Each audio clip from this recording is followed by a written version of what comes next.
আসসালামু আলাইকুম। সংবাদে আপনাদের সবাইকে স্বাগত জানাচ্ছি। আমি ফিরোজ তোহা। শুরুতেই আরবে কেবলস সংবাদ শিরোনাম জানিয়ে দেব সর্বশেষ গুরুত্বপূর্ণ আপডেট সংবাদ। শুরুতেই শিরোনাম, ১২ দল এক মঞ্চে চায় জামাতকে। সরকারের পদত্যাগ, নতুন নির্বাচনের দাবিতে আগামীর আন্দোলনে জামাত ইসলামকে এক মঞ্চে চাচ্ছে বিএনপি নেতৃত্বাধীন যুগপৎ আন্দোলনের অন্যতম মিত্র ১২ দলীয় জোট।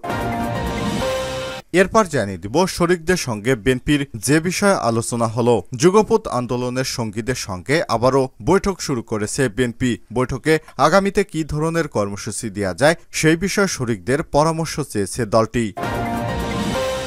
জানিয়ে দিব রুম দখল নিয়ে ছাত্রলীগের দুই পক্ষের মধ্যে ভয়াবহ সংঘর্ষে আহত ১৭।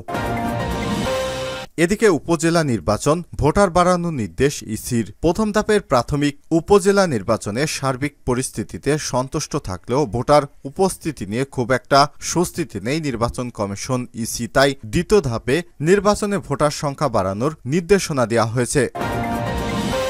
জানিয়ে দিব এসএসসির ফলাফলে দেশছেড়া হয়েছে নাসিমা কাদের মোল্লা স্কুল। দেশের সব শিক্ষা প্রতিষ্ঠানকে পেছনে ফেলে শতভাগ পাসসহ শতকরা ৯৯.৬৬% জিপিএ 5 পেয়ে মাধ্যমিক এসএসসি বিশ্বসেরা ফলাফল অর্জন করছে নরসিংদীর নাসিমা কাদের মোল্লা হাই স্কুল অ্যান্ড হোমস। এমন সাফল্যে খুশি হয়েছে বিদ্যালয়ের শিক্ষার্থী এবং শিক্ষক ও অভিভাবকেরা।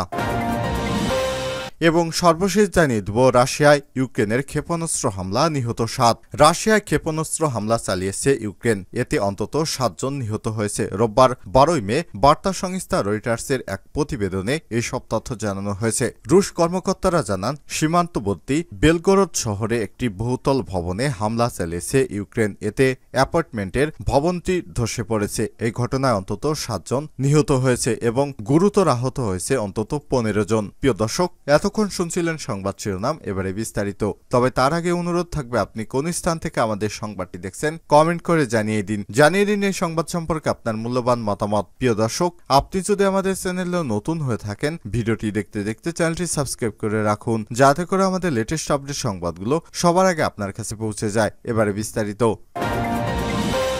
১২ দল এক মঞ্চে চায় জামাতকে।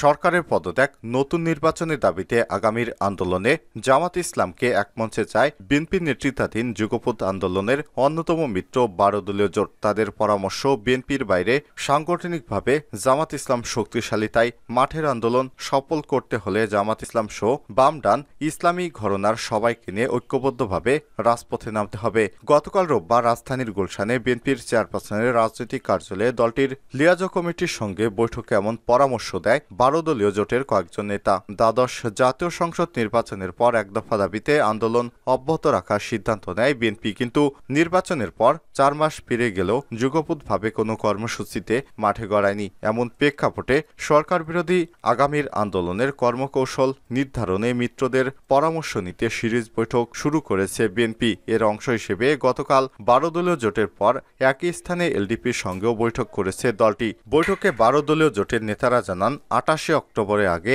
এক মঞ্চ থেকে আন্দোলন পরিচালনার বিষয়টি নিয়ে আলোচনা হয়েছিল। আমরা এখন এক মঞ্চে প্রায় চলেও এসেছিলাম, কিন্তু যুগপথের দু একটি শরিক দল জোটের বিরোধিতার কারণে সেটা সম্ভব হয়নি। ২৮ অক্টোবর জামাতও মাঠে ছিল, কিন্তু পৃথকভাবে তারা কর্মসূচি করেছে। ওই দিন সবাই ঐক্যবদ্ধভাবে আন্দোলনে নামলে পরিস্থিতি হয়তো ভিন্ন হতে পারত। বৈঠকের শুরুতে বিএনপির পক্ষ থেকে দেশের বর্তমান অর্থনৈতিক, সামাজিক, রাজনৈতিক প্রেক্ষাপটে আন্দোলনের নতুন কি কর্মসূচি নেওয়া হয়েছে সে ব্যাপারে ১২ দলীয় জোটের নেতাদের কাছে পরামর্শ চাওয়া হয়েছে। তখন জোটের কয়েকজন নেতা নির্বাচন বর্জন করে যুগপৎ কিংবা যুগপৎ আন্দোলনের বাইরে থাকা সবাইকে নিয়ে ঈদুল আজহারের পর ঐক্যবদ্ধভাবে মাঠে নামার পরামর্শ দেন। এ সময় দু একজন নেতা ঢাকায় এক মঞ্চ থেকে সমাবেশ এবং ঢাকার বাইরে সব মহানগরে একই দলের সমাবেশের মতো কর্মসূচি প্রস্তাব করেন। তবে কেউ কেউ বলেন কোনো কারণে এক মঞ্চে সম্ভব না হলে যুগপথের পরিধি বাড়াতে হবে। এছাড়া ভারতীয় পণ্য বর্জনের ক্যাম্পেইন আরও জোরালো করার প্রস্তাব দেন জোটের কেউ কেউ। তখন বিএনপির পক্ষ থেকে বিষয়টি এড়িয়ে গিয়ে বলা হয়, আমরা সীমান্তে হত্যা নিয়ে কর্মসূচি দিতে পারি। তাছাড়া মিয়ানমার এখন আমাদের জন্য হুমকি। মিয়ানমারের সীমান্তেও প্রতিদিন ঝামেলা হচ্ছে, তাই একটি ইস্যুতে সীমাবদ্ধ না থেকে মিয়ানমারের বিষয়টি নিয়েও আমাদের কর্মসূচি দেওয়া উচিত। শরিকদের সঙ্গে বিএনপির যে বিষয়ে আলোচনা হলো, যুগপৎ আন্দোলনের সঙ্গীদের সঙ্গে আবারও বৈঠক শুরু করেছে বিএনপি। বৈঠকে আগামীতে কী ধরনের কর্মসূচি দেওয়া যায় সেই বিষয়ে শরিকদের পরামর্শ চেয়েছে দলটি। রোববার 12 মে বিকেলে গুলশানে বিএনপি চেয়ারপারসনের রাজনৈতিক কার্যালয়ে প্রথমে 12 দলীয় জোট, এরপর এলডিপির সঙ্গে বৈঠক করেছে বিএনপি নেতারা। বিএনপির মিডিয়া সেলের সদস্য সাইরুল কবির খান এই সত্যতা নিশ্চিত করেছেন। প্রথমে 12 দলীয় জোটের সঙ্গে বৈঠক করে বিএনপির লিয়াজো কমিটির সদস্যরা, এরপর যুগপৎ আন্দোলনের শরিক দল এলডিপি নেতাদের সঙ্গে বৈঠক করেছেন তারা। বৈঠকে অংশ নেওয়া নেতারা বলছেন, আগামীতে কি ধরনের কি বিষয় কর্মসূচি দেওয়া যায় সেই পরামর্শ চেয়েছে বিএনপির লিয়াজো কমিটি। আমরা নিত্যপণ্যের ক্রমাগত ঊর্ধ্বগতি, ভঙ্গুর অর্থনৈতিক অবস্থা সহ নানা দাবিতে কর্মসূচি দেওয়ার প্রস্তাবনা করছি। বৈঠকে বিএনপির লিয়াজো কমিটির সদস্য নজরুল ইসলাম খান বলেন, সেলিমা রহমান এবং শাহজাহান ওমর উপস্থিত ছিলেন। 12 দলীয় জোটের পক্ষে উপস্থিত ছিলেন মোস্তফা জামাল হায়দার, সাদাত হোসেন সেলিম, সৈয়দ এহসানুল হুদা, মুফতি গোলাম মহিউদ্দিন ইকরাম। বৈঠকের বিষয়ে জানতে চাইলে বাংলাদেশ জাতীয় দলের চেয়ারম্যান সৈয়দ এহসানুল হুদা বলেন, নির্বাচনের পর আমাদের সঙ্গে বিএনপির এটাই প্রথম বৈঠক। সেখানে দেশের বর্তমান অর্থনৈতিক, রাজনৈতিক এবং সামাজিক সংকট নিয়ে কথা হয়েছে। এসব বিষয় আগামী দিনের কর্মসূচি নিয়ে আলোচনা হয়েছে। রুম দখল নিয়ে ছাত্রলীগের দুই পক্ষের সংঘর্ষ, আহত 17। সিলেট কৃষি বিশ্ববিদ্যালয় সিকিবি রুম দখল নিয়ে ছাত্রলীগের দুই পক্ষের মধ্যে সংঘর্ষের ঘটনা ঘটেছে। এই ঘটনায় আহত হয়েছে অন্তত 17 জন। রোববার 12 মে বিকেল 5টার দিকে বিশ্ববিদ্যালয়ের আব্দুস সামাদ আজাদ হলে এই সংঘর্ষের ঘটনা ঘটে।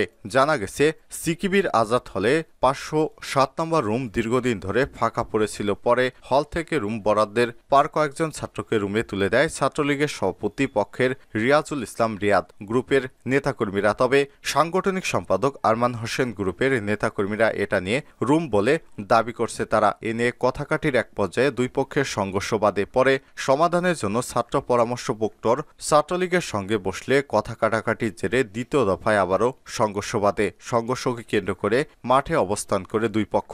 সিকিবির চিফ মেডিকেল অফিসার ডাক্তার অসীম রঞ্জন রায় কালবেলাকে বলেছেন, দুই দফা সংঘর্ষে 17 জন আহত হয়েছে। এর মধ্যে 2 জন ওসমানী মেডিকেল কলেজ হাসপাতালে পাঠানো হয়েছে। আব্দুল সামাদ আজাদ বলেন, প্রভোস্ট অধ্যাপক মীর মোহাম্মদ ইকবাল হাসান বলেন, ক্যাম্পাসে একটি রুমকে নিয়ে দুই পক্ষের সংঘর্ষ হয়। এতে কয়েকজন ছাত্র আহত হয়েছে। আমরা আহতদের দেখতে গিয়েছিলাম আর ওই রুম তালা মেরে রেখেছি। ছাত্রলীগের নেতাকর্মীরা নিজেরা বসা নিয়ে বিষয়টি সমাধান করবে বলেও জানিয়েছে। এ বিষয়ে জানতে সিকিবি ছাত্রলীগের সভাপতি আশিকুর রহমান, সাধারণ সম্পাদক এমদাদুল হোসেনকে মুঠোফোনে যোগাযোগ করার চেষ্টা করা হলে তারা কল রিসিভ করেনি। সিকিবির প্রক্টর অধ্যাপক ডক্টর সাদউদ্দিন মাহফুজ কালবেলাকে বলেছেন, শিক্ষার্থীদের মধ্যে আব্দুস সামাদ আজাদ হলের একটি রুম নিয়ে ছাত্রলীগের দুই গ্রুপের মধ্যে ঝামেলা হয়েছে। কয়েকজন শিক্ষার্থী আহত হয়েছে। আমরা সকলের সহযোগিতার পরিস্থিতি নিয়ন্ত্রণে আনার চেষ্টা করছি। এখন পরিস্থিতি স্বাভাবিক হয়েছে। কারা এ ঝামেলায় জড়িত খতিয়ে দেখা হচ্ছে। কোনো সমস্যা হলে প্রশাসন থেকে যথাযথ পদক্ষেপ নেওয়া হবে। সিলেট শাহপরান শাখার এসি শাহজাহান ভুইয়া বলেন, একটি রুম নিয়ে ছাত্রদলের সংঘর্ষের ঘটনা ঘটে। পুলিশ এখন ক্যাম্পাসের আশেপাশে অবস্থান করছে। উপজেলা নির্বাচনে ভোটার বাড়ানোর নির্দেশ ইসির। প্রথম ধাপের উপজেলা নির্বাচনে ভোটার উপস্থিতি সন্তুষ্ট থাকলেও ভোটার উপস্থিতি নিয়ে স্বস্তিতে নেই নির্বাচন কমিশন ইসি। জাতীয় নির্বাচনের পর এবার উপজেলা নির্বাচনে রেকর্ড সংখ্যক কম ভোটার উপস্থিতি নিয়ে বেশ চিন্তিত কমিশন। এমন প্রেক্ষাপটে ভোটারের ব্যাপারে দিন দিন মানুষের এমন অনাগ্রহের কারণ খুঁজতে পরবর্তী ধাপের নির্বাচনে ভোটার উপস্থিতি বাড়ানোর নির্দেশনা দিয়েছে নির্বাচন কমিশন ইসি সূত্র এই সপ্তাহ থেকে জানা গেছে।